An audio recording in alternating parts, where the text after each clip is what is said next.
Hello and welcome to The Real Hernando, a podcast created to highlight our amazing local community and small businesses right here in Hernando, Mississippi. I am your host, Derek, and this episode is brought to you by Shelby Road Productions. Today I'm talking with Kyli Collins, head director of the Desoto Arts Council. The Desoto Arts Council is the arts agency for Desoto County, Mississippi, and the surrounding region with a mission to stimulate increased participation in the arts, integrate art into people's everyday lives, advance community support of the arts, and use the arts to affect community unity and change. The Desoto Arts Council is dedicated to expanding art awareness through classes, special events, exhibitions in their gallery, and a space for local artists to share and sell their art in their gift shop. The gift shop and gallery is located at 2465 Highway 51, Hernando, Mississippi, 38632. Probably didn't need to add the zip code to that. I don't think anyone's mailing you anything, but nonetheless, Kyli, thank you so much for being here. I'm glad to be here. And thank you for, allowing us to record it in your awesome place here. So right now we're sitting in the gallery side. Yes. Correct. As you can see, we have some artwork behind us on the wall. And then as I point that way, as you walk into the left, that would be the gift shop, correct? Yes. So this is great. I guess this is closed day today that we're getting to do this. So outstanding. I think it was important to do this in here so people can see it, and also just, even if they're just listening, get the kind of vibe and ambience of the fact that we're sitting in the gallery and sitting above the jail cell, which we're going to talk about a little later. But yes, there's a jail cell in the basement of this building. Yes. Teaser. We'll find out about that here in a minute. But again, thanks for being here. And before we kind of get into your history and your personal story and what led you here, let's just talk about the present briefly and what your role is and when this started for you. Okay. I am the director here at the Arts Council. I started in April, and at the beginning of April, and have just loved it, loved meeting the people. Everybody that I've come in contact with has been wonderful, supportive, and it's just been a great experience so far. So as we record this is June 2022, and so just a couple months in. Yeah. Not very long. Cool. Well, we're going to talk about you for a little while here, and then get more into detail on what your role is here and really what the council is and organization is as a whole. So, okay. But let's get to know Kyli, and I think that's important because, whether it's a business or an organization like this, everything needs a face or a personality behind it, and your role, as I've learned as the new head director, is they're looking at you as the spokesperson. Right. You're the one. You're the face, the voice, the character behind it all. Right. So part of that is let's get to know who that face is, okay. And who that person is. So let's talk about where you're from and what your upbringing was like. Okay. I'm originally from Brandon, Mississippi. Grew up there. I was born in Louisiana, but moved there when I was really young, and grew up there. Raised by my dad. He was a single parent. And the help of some amazing grandparents, we made it through that. I have a brother who's older than me, and he and I are pretty close. I went to Northwest Rankin in Brandon, graduated there, and then from there I went on to Mississippi State. Well, before we get to college, though, in high school, you were part of the student council, correct? Yes, I was middle school, high school. I was very involved in all the different clubs, Mu Alpha Theta, the Honor Society, all of those different, academic clubs. And then I also did some other extracurricular clubs. And I was also a member of the band. Color guard, the correct? Color guard. So that was a lot of fun. Yeah. I did that for several years. So you were one of those students in the high school yearbook that had like the paragraph of extracurricular activity, right? Yes, I was extremely involved, and I loved school, and I loved going there. And I mean, still to this day, like if I can learn something, I'm all for it. That's awesome. Yeah, it's just. I'm definitely one that I don't like Googling things and researching, and other people like yourself thrive on that. Yes. Yeah, that's Yes. why I have people on my team that do that for me. So, but well, that's excellent. So you move on to college. You said Mississippi State, correct? Yes, I got my undergraduate degree at Mississippi State in Starkville in elementary education. And that's what I wanted to do. That was what I had my mind set on, and that's what I was going for. And I got it. I completed college in 3 years versus 4. Nice. And then I graduated, and I went to work in Quitman, Mississippi, just a little bit south of Meridian, and worked there for several years. And As a teacher, right? As a teacher. Fourth grade? I taught 4th grade for a long time. And then I got, while I was teaching, I got my master's degree in gifted education. So again, that overachieving. If there was a yearbook for adult life, Yeah. you'd have another paragraph. Yes, there, very dedicated to everything I do, just 110%. So every what time. would be gifted education? Gifted education, it kind of gets the connotation that it's like the smart kids, but not necessarily. It's the kids who think outside of the box. They think differently than the average child. And the different schools, they offer gifted programs just to give those kids kind of an outlet because they tend to get bored in the regular classroom. And so it just gives them a little extra Right. to look forward to, something else to do on top of their regular schoolwork. It engages them more.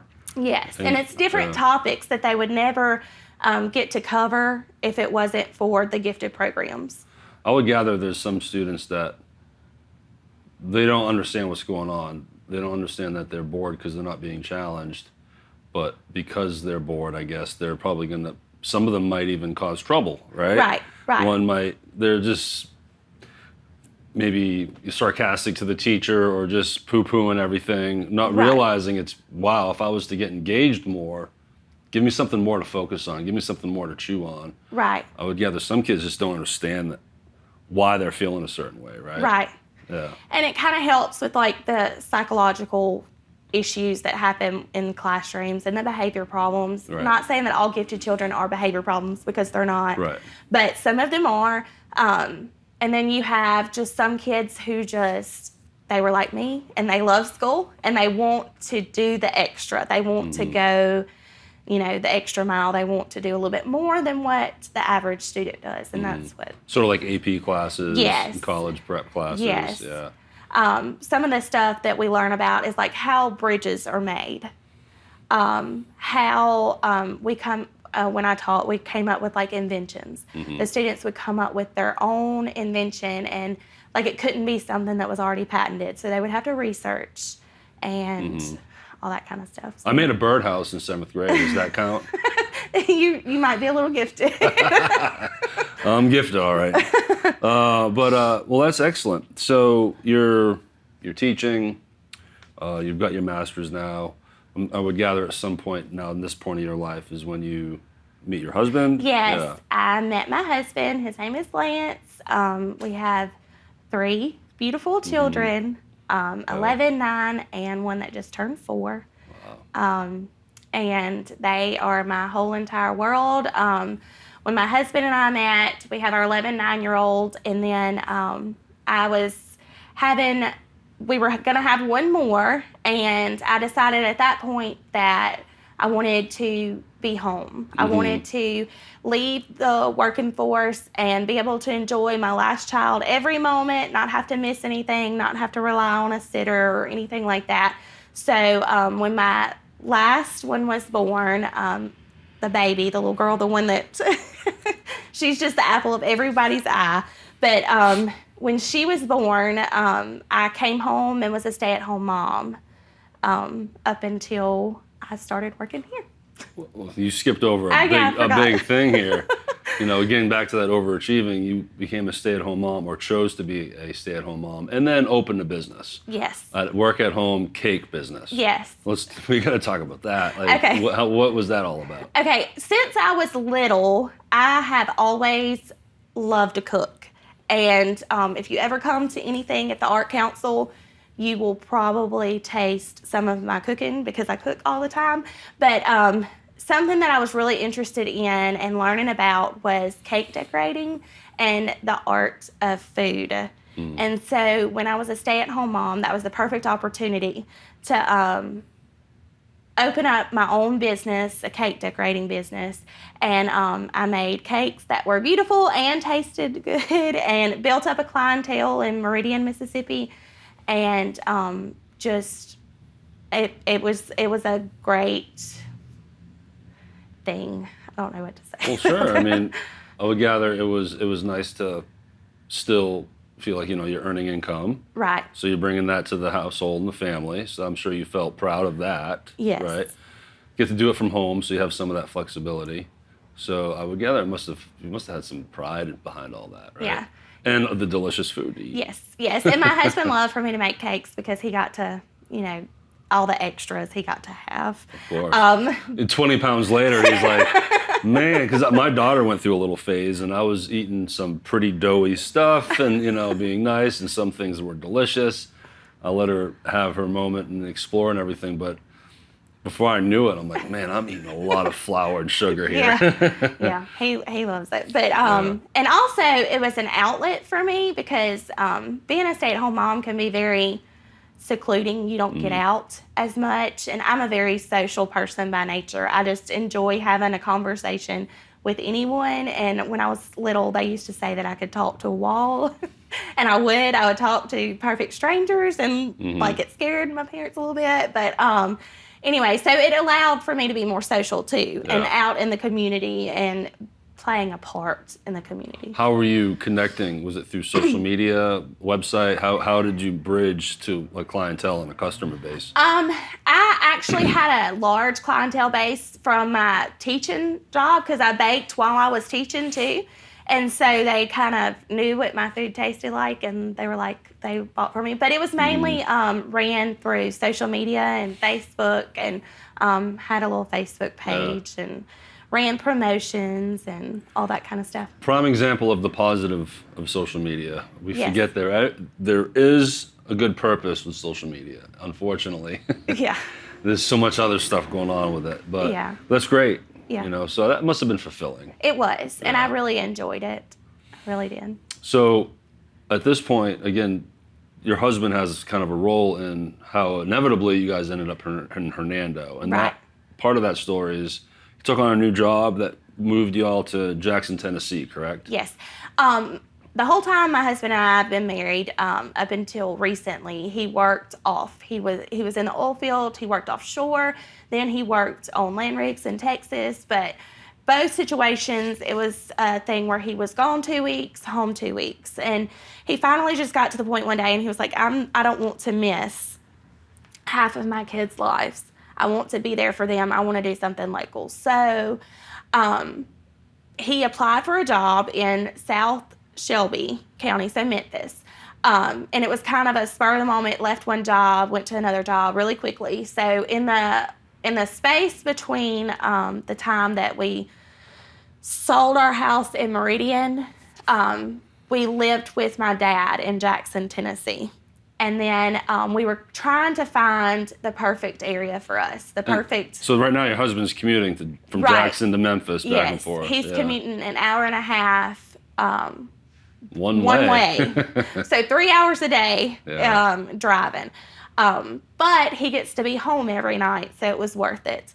And then, so while we're trying to find the perfect place, we have a camper and we enjoy going camping. And last summer we came to Hernando Point, went camping. It was closer for him to go to work, so it wasn't an hour and a half drive. I'm a stay-at-home mom, so I have no, job requirements to be anywhere. So our kids and us were camping at Hernando Point.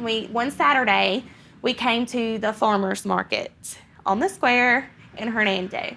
And he and I just fell in love with Hernando. And we were like, this is where we have to be. We want to be in this town. The schools are great. The people are great.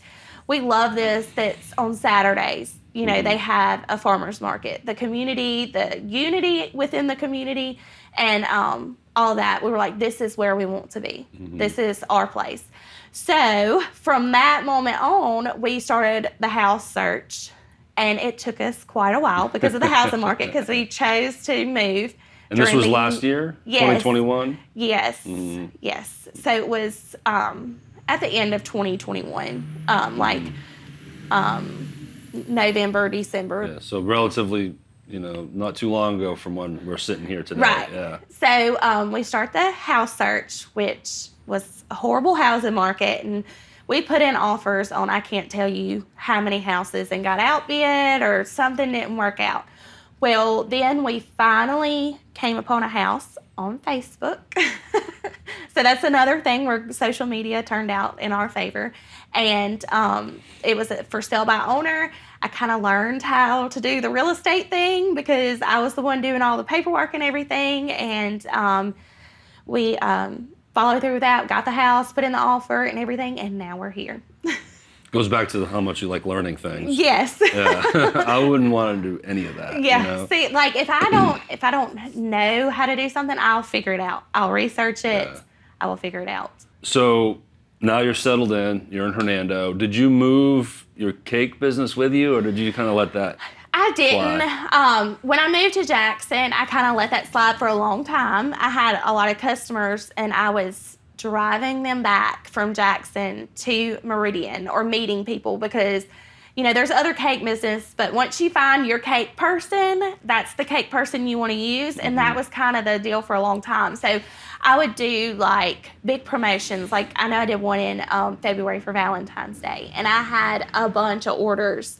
And I was like, okay, if you want something from me, you're going to have to order it on this date because this is when I'll be down there. And so I made everything in Jackson, transported it down there, and it was great. But I was like, that's a little much. A lot of work. Yeah, it is. It's not as much stay at home anymore, is it? No. And then you think about transporting like tiered cakes for 4 or 5 hours. Yeah. And having to keep them at the right temperature and That's making sure they don't fall over. Yeah, it's a stressful ride. Because there's pressure there. They're counting on a perfect cake. Right. Right. Yes. And I want the cake to be perfect because I'm pretty much a perfectionist. So if something happened to it, like I would be more upset about it than they would probably. Sure, yeah. My clients, because they're like, it still eats the same. Yeah, but you're like, wait a minute. But it's not pretty anymore. So, and when I moved to Jackson, I kind of slacked off, and then when I moved here, I still do, like on the side, like stuff for people, family, friends, coworkers, or whatever, but it's not technically my business anymore. It's a little word of mouth. Yeah. Help people out here and there. Yeah. Well, that point comes where you kind of just faded away from the cake business. It's not really a big part of your daily life anymore. You're in Hernando. I'm guessing at this point, what triggered you to even think about looking for a job, that would take you out of your house? Yeah. We actually decided to put my 4-year-old in preschool because she was kind of dependent on me, and we're like, she's about to start kindergarten. That's not going to be good. That's not going to be a good thing for me or her. And so we're like, we got to get her out of the house and with other kids. And with my other 2 kids being so much older, it's like she was pretty much, she wasn't an only child, but it seemed that way. She kind of had characteristics of an only child. So we were like, we got to get around kids her age so she can learn some social interaction.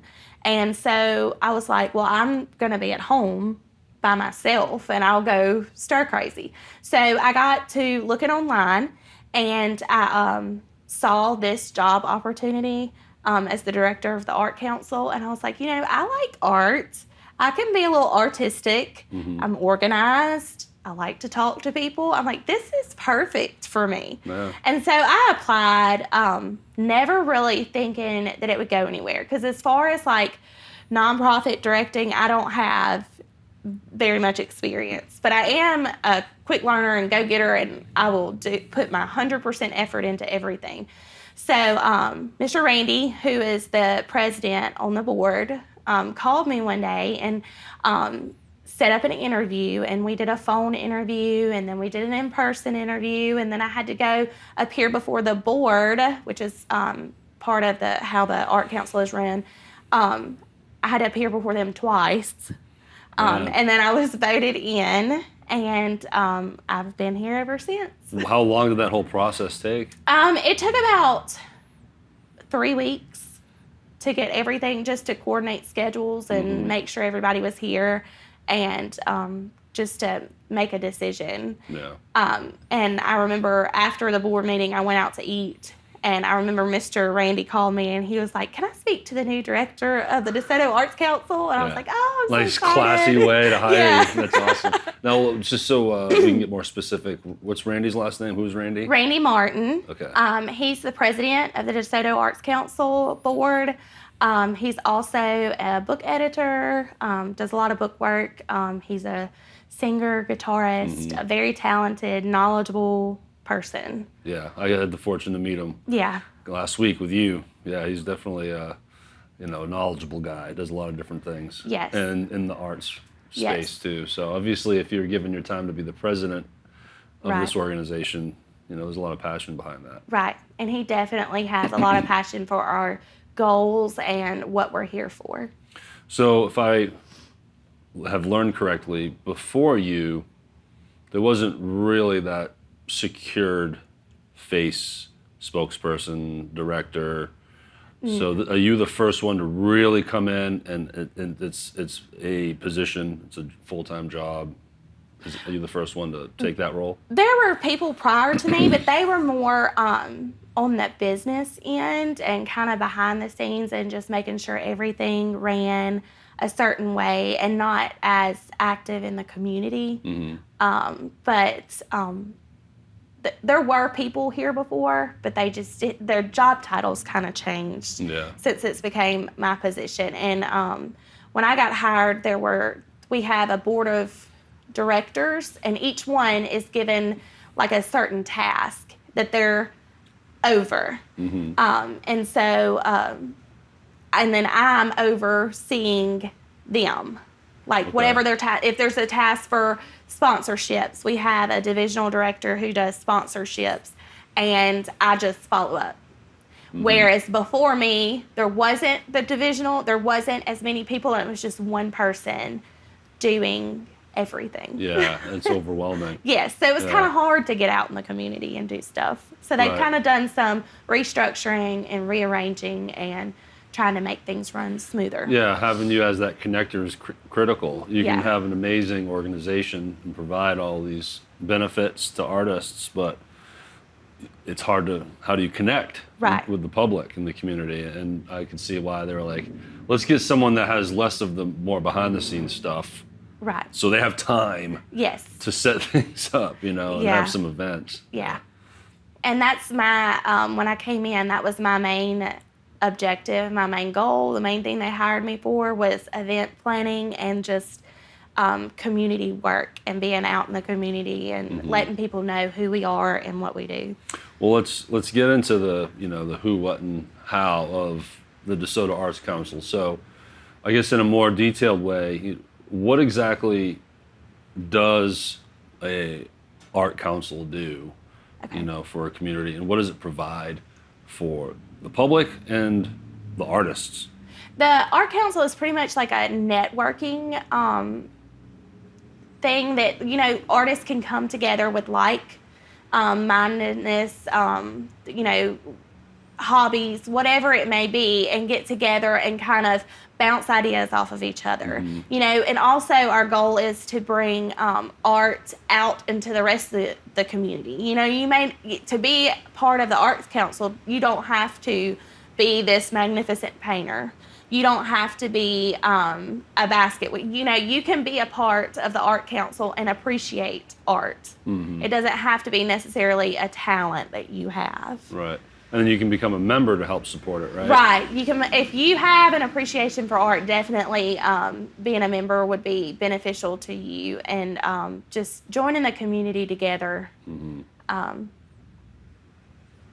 stumbling. That's all right. So the membership feeds two different people. Someone that's more like myself that would just do it to support it, but also now I'm getting an email list of events and all the different things that's going on. But then the membership for the artist comes with, the member gets all of these fringe benefits, but not everyone has the same needs. So, Right. so when the artist becomes a member, let's start there. What do the artists get Okay. by becoming a member of this organization? If you're an artist and you make a product and you become a member of the Desoto Arts Council, you can sell whatever your product is in our gift shop, and it works on a kind of a commissions base, like a consignment type thing.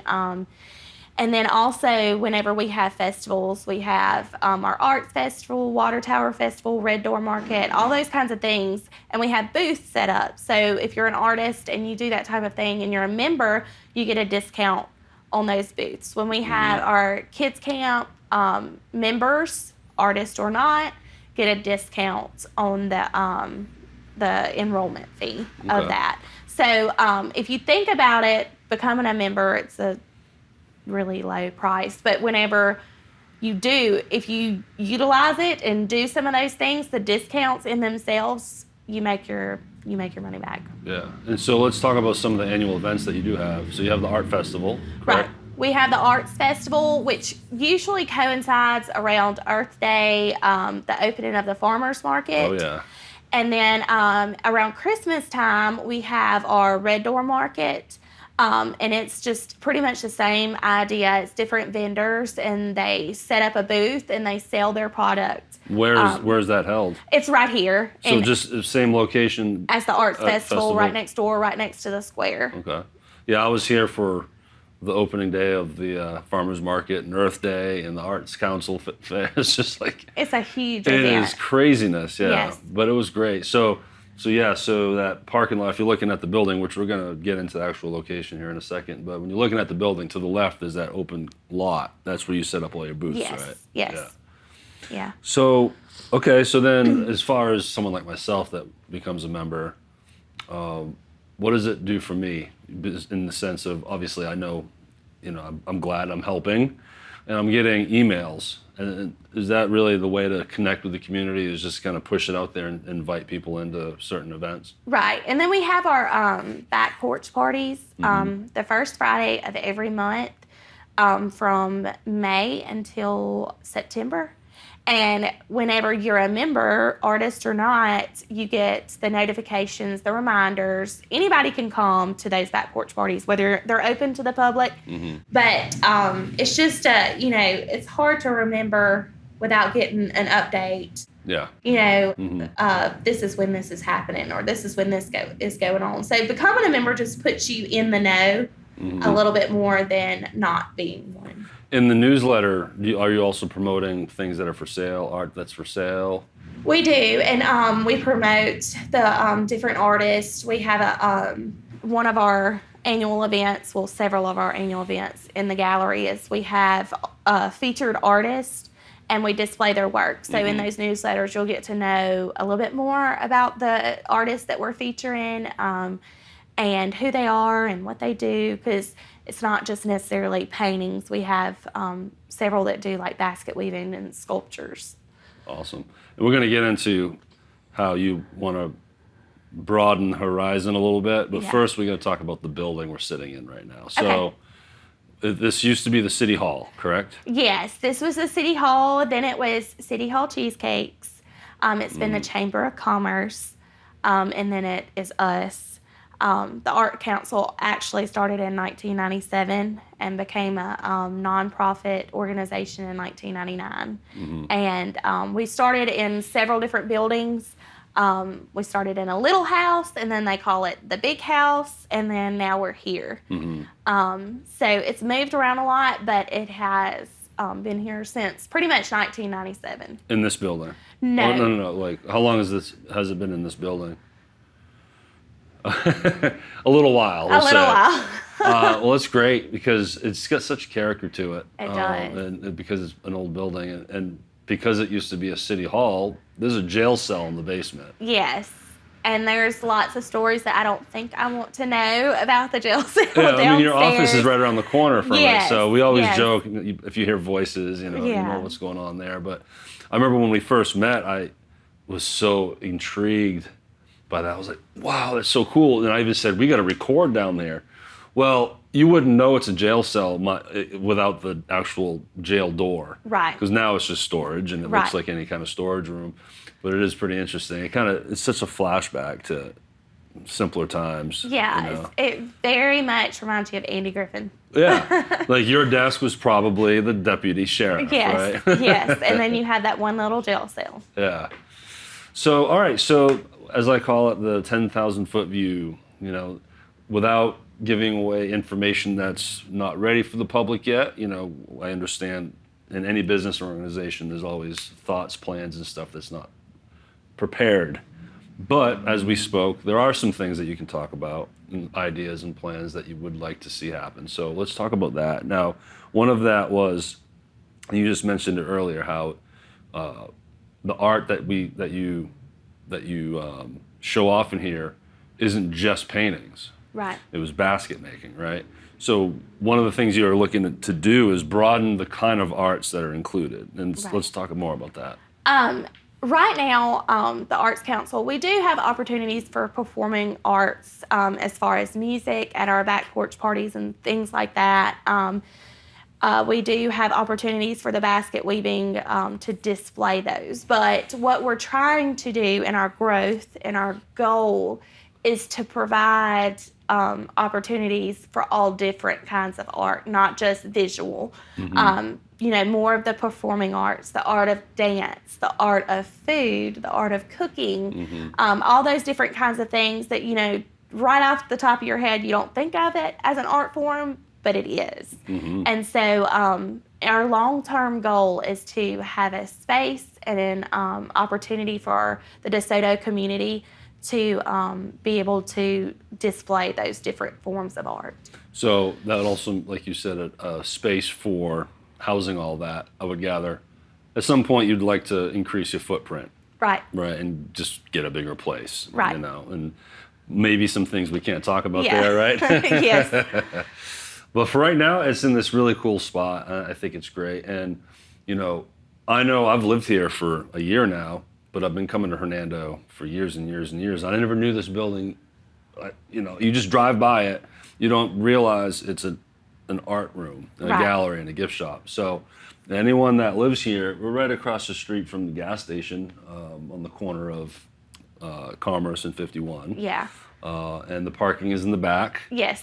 So you have to go down 51, take a left, I forget the name of that street, and then hook around. To Memphis Street. Memphis Street. It's off of Memphis Street. Right behind the Underground Cafe is our parking lot. Okay, good to know. And what are your hours? We are here Tuesday through Friday from 10 to 4, and then on Saturdays with the farmers market, we're here from 9 to 1. Okay, and totally open to the public. Anyone can come in and go to the gift shop, and let's patronize these artists. Let's support them, right? Yeah. Because selling art's pretty difficult for anyone. And and sometimes a lot of our volunteers that work in here are the actual artists. So depending on what day you come in, you might get to, and that's always been kind of a neat concept to me that, hey, I actually met the person who did this. Yeah. So and there's that connection, that 1 degree removed connection. It's not like going to this big fancy art show and being miles separated from ever meeting the artist. Right. Yeah. And everything in our gift shop is local other than our baskets. And they're from Ghana. And the proceeds for them go to support education there. Outstanding. That's so cool.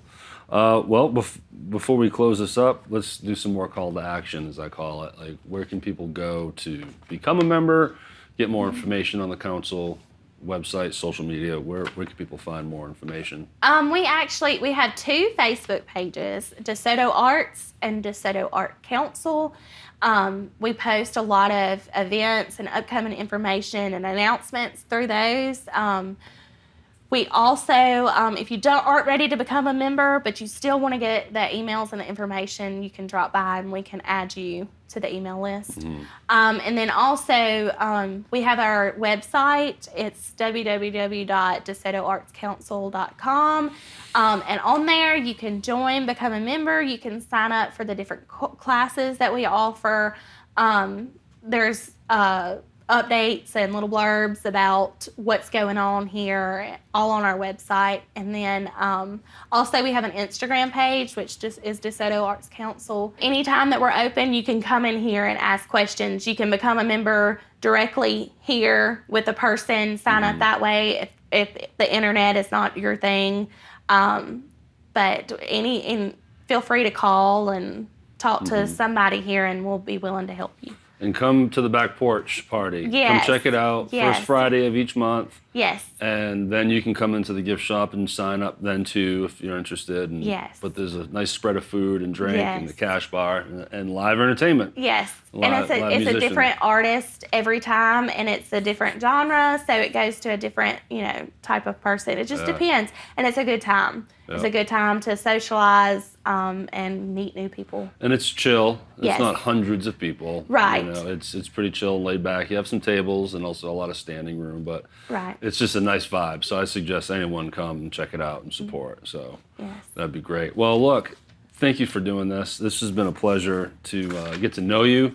This is like the fourth time we get to see each other. So Yeah. this is fantastic. I think you're a super nice person. I think, not that I know how to hire a director for any kind of organization, but you definitely have that sociability, that vibe, that spirit, and I saw it at the Back Porch where, you're just on top of it, and it was very just cool and nice to see, to see you move around and do your thing, and I really hope that it helps you personally and brings you the enjoyment that you desire to have a job. Yeah. And then because of that, helps grow this organization. Right. So I think that's key. So any last words from you that you might want to say to the community or anything else that we might have missed about the organization that you'd like to talk about or share with us? No, just that if you haven't come by here, just drop by. If you're not a member and that's something that interests you, go ahead and do it. We have some great things going on, great things coming up, and you're going to want to be a part of it. And being a member is what, $60 a year?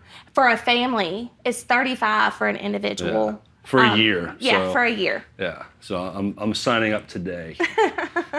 Well, great. Awesome. Thank you for doing this again. And it's been a pleasure talking to you Thank today. you for having me. So now let's talk to our listeners, Kylie, because we're going to ask them for a favor now. And that is to give them the best tip on how to grow this podcast, but more importantly, grow you and this organization. That is by sharing this episode. So go to our website, therealhernando.com. Go ahead and find this episode, grab its URL link, and share it to the world. Email friends, throw it on your Facebook page, promote it on Instagram. You can also go to our social media sites. We are on Facebook and Instagram, which is both @TheRealHernando. Share our posts, comment, give us a like, throw it in your story. Anything you can do to help spread the word helps everyone in this camera shot here, and then it just spreads through the community too. The more people that know about this podcast, the more they'll know about people like Kyli Collins and other businesses and organizations in this community. That's what this is all about here. So check out our socials and our website. You can find everything at therealhernando.com. Plus, you can find our podcast on all major platforms: Apple, Spotify, YouTube, Stitcher, Audible, in any place you can find a podcast, we're at. So I mentioned YouTube, so this is also a video format as well. If you go to our website and you look at the episode, you can listen to it, watch it, and read it. We transcribe this whole thing, so you get to read my mumbling and the more tactful, eloquent speaking of from Kyli. And that's it. So again, thanks for watching. Thank you for listening, and thank you, Kyli, for being here today. Thank you.